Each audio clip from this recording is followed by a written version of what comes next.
Bismillahirrahmanirrahim.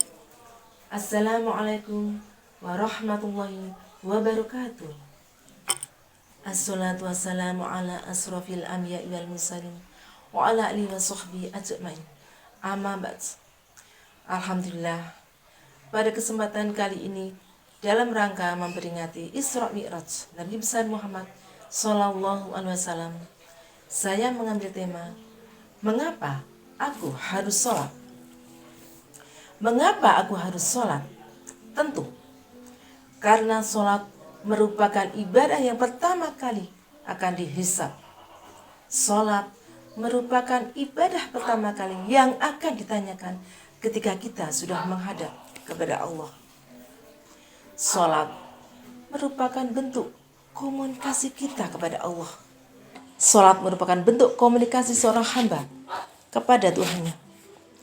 Apabila komunikasi ini terjadi dengan baik, insya Allah seorang hamba akan memiliki ketenangan dan kenyamanan dalam jiwa. Seorang hamba akan menikmati, akan memiliki kenikmatan ketika beribadah sholat tersebut. Seorang hamba yang bisa menjalin komunikasi yang baik dengan Tuhannya, dia tidak akan mencari tempat pelarian untuk curhat maupun untuk mengadu. Cukuplah Allah sebagai tempat curhat yang pasti akan memberikan solusi pada permasalahan yang kita hadapi. Karena seperti yang kita ketahui saat ini, banyak orang tidak tahu kemana dia akan mengadu, kemana dia akan curhat. Yang tahu, dia justru curhat kepada medsos. Bukan solusi yang didapat, justru permasalahannya menjadi konsumsi gibah secara massal. Na'udzubillah. Sebagaimana sabda Rasulullah Sallallahu Alaihi Wasallam, sholat adalah tiang agama. Apabila seseorang menegakkan sholat tersebut, kuatlah agamanya.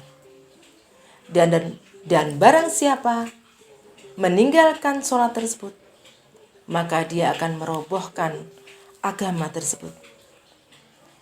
Jika sholat kita baik, baiklah seluruh amalan yang lain.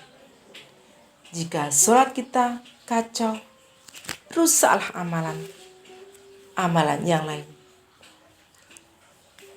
Perintah sholat sebagaimana difirmankan Allah di dalam Quran surat Al-Baqarah ayat 45 yang berbunyi, A'udzubillahi minasyaitonirrajim. Bismillahirrahmanirrahim.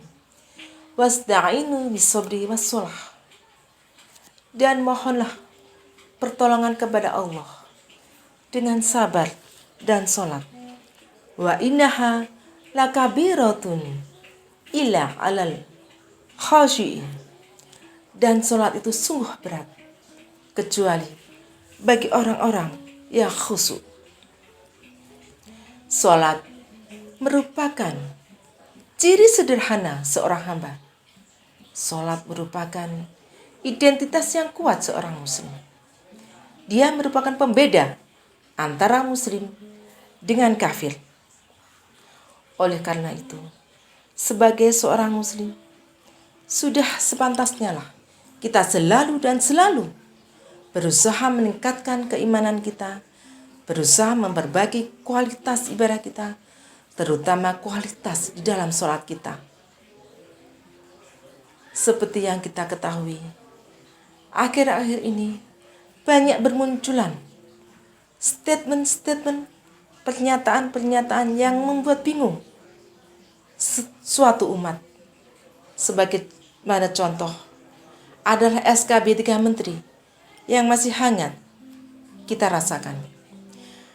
Di mana SKB Menteri tersebut ada 3 poin penting yang perlu dicatat. Yang pertama, suatu lembaga, suatu institusi pendidikan dilarang memaksakan seragam atau atribut suatu agama tertentu. Yang kedua, suatu lembaga atau institusi pendidikan harus mencabut ketentuan yang lama dan memakai SKB 3 menteri tersebut. Yang ketiga, jika tidak dicabut, maka akan dikenakan sanksi pada lembaga tersebut.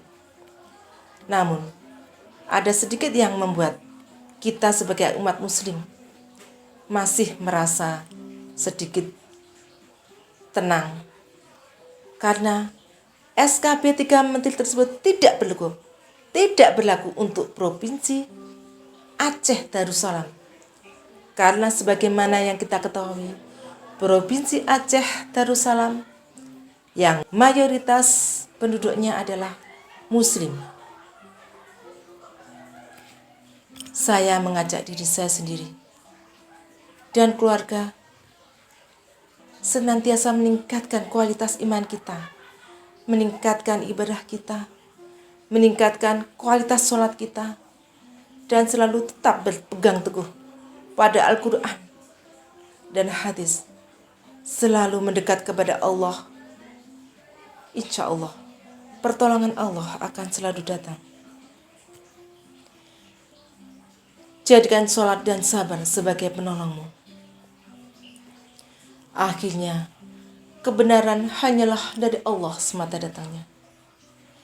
Dan kekurangan, kesalahan semata-mata itu adalah dari diri saya. Usikum wa nafsi bitaqwallah wa ta'ati.